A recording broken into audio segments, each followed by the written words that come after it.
Με το ρόλο που έχει στην παράσταση, απάντησε το για την ηλικία σου. Να δούμε, θα το καταλάβει κανείς. Για να δω.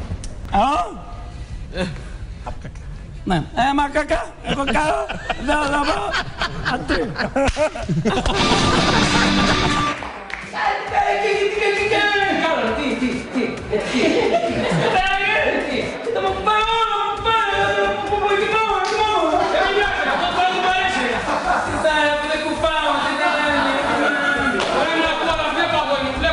Μια ξεκαρδιστική κωμωδία παρουσιάζεται στο Θέατρο Αθηνά μετά από 11 χρόνια. Το «Δεν βλέπω, δεν ακούω, δεν μιλάω», εμπνευσμένο από έναν παλιό ινδικό μύθο, αναβιώνει με 3 κωμικούς ηθοποιούς, τον Σπύρο Σπαντίδα, τον Σπυροπούλη και τον Θανάση Φισκαδουράκη, που υπόσχονται άφθονο γέλιο και σπαρταριστές ατάκες.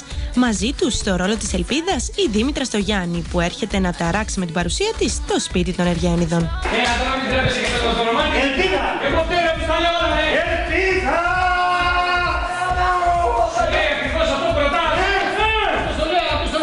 Μετά από 11 χρόνια το ξανανεβάζουμε στο Θέατρο Αθηνά, εδώ που το είχαμε ξανακάνει.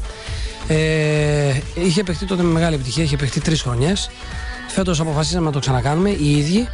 Δεν έχουμε δέσει, είμαστε για δέσιμο. Όχι, δεν έχουμε δέσει. Άλλο το για δέσιμο και άλλο έχουμε δέσει.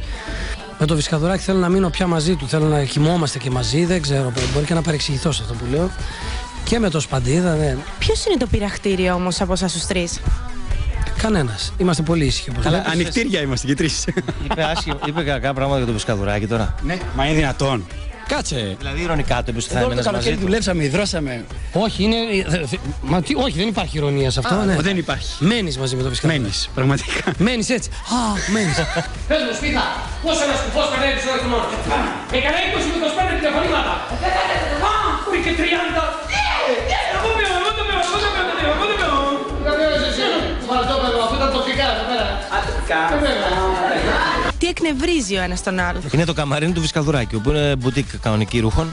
Μπαίνεις μέσα, είναι κρεμασμένα τα σλιπάκια από εδώ, τα μποξεράκια από εδώ, οι φανελίτσες από εδώ, οι καλτσούλες, οι μαύρες με τις μαύρες, οι άσπρες με τις άσπρες, τα μπουκάμισα τα άσπρα από εδώ, τα κόκκινα από εδώ. Τρελαίνεσαι με στο καμαρίνι. Είναι καμαρίνι τρελού. Εμένα με εκνευρίζει το Φισκαδουράκη μερικές φορές που θέλει να κάνουμε κάτι, ένα πράγμα δηλαδή πάνω στη σκηνή, να το κάνουμε. Ενώ το έχουμε κάνει, το έχουμε πετύχει, το έχουμε φτιάξει, είναι καλό και λέει να το ξανακάνουμε. Σαν να μην έχει γίνει ποτέ. Αυτό με τρελαίνει στο Θανάση. Στο Σπύρο με εκνευρίζει που δεν θέλει να κάνουμε ποτέ τίποτα. Κάνουμε τα πάντα εμείς. Είμαστε παιδιά για όλα τα θελήματα. Παιδιά, και εκτός των άλλων είναι πάρα πολύ ωραία παράσταση. Δηλαδή, μόνο να τη διασκεδάσουμε μπορούμε και πάνω και κάτω από τη σκηνή. Κανονίκια τα είδες. Ναι. Όταν μόλις στην αρχή να μου δώσει κάτι κίκες να διατά. Αλλά μόλις τα είδα. Κόκκινα για την εσίδα.